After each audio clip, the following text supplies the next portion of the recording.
Good morning, kids. Here we are back in the garage again. I got another one video for you. So, got my coffee here, my spill-proof mug. But this is going out to my good friend V out there on the coast. This is for you, V, on the coast. So, let me turn this down a little bit. So, if you're familiar with this broadcast, you know my boss of over 20 years at this company was Kurt, right?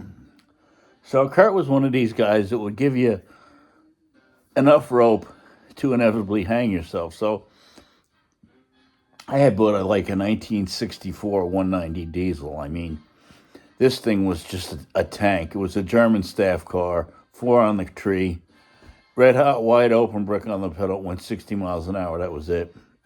But it got like 33 miles to the gallon. So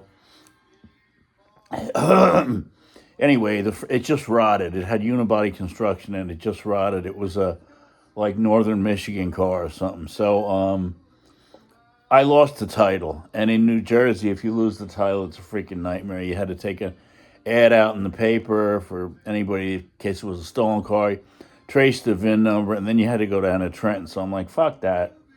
So I said to Kurt, can I borrow the torches? So he goes, do you know how to use them? I said, yes. So my plan was to cut the car up into little pieces with the torch and bring it into the work and dump it in the scrap bin. So I cut the roof off. As soon as I cut the roof off, the whole car just went plink, because the roof is like 60% of the carrying car part of the car if you don't have a frame. And convertibles are different in those days because they had a rigid frame to support the no top. So anyway, long story short, I cut it up, brought the truck home into little pieces, and humped it onto the truck and threw it in a scrap bin. So there was a hierarchy at the shop about stuff that you could do, and other guys, the younger guys, would always try to step up the ladder a little too quickly. So there was only a couple people that knew how to drive the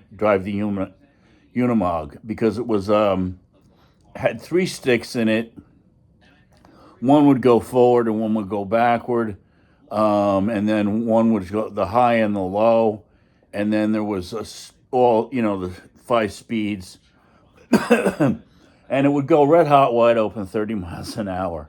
It's more like a tractor, and we got it because Kurt did the first service on it when it came over in 1959. But when the Snowblade was on it, it was only maybe an inch or 2 inches to get it into the shop, right? But it was me, Kurt, and another guy, Claude. We drove it in and out all the time, so we didn't really have a problem. But one of the new guys, Paul Nitschke, decides that, and these guys, they're 21, 22, really, really full of themselves. So they figure they're going to get in to do it. So he gets in to do it, and Kurt wouldn't say anything. And I looked at Claude. Claude looked at me. We both looked at Kurt. Kurt just looked at Nitschke getting in this thing, trying to pull it out.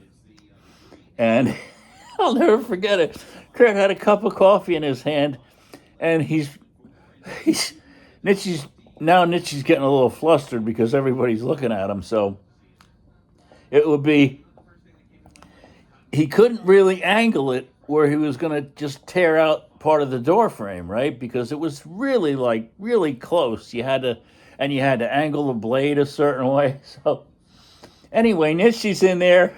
It's 8:30 in the morning. Kurt's like, up, no, over, up.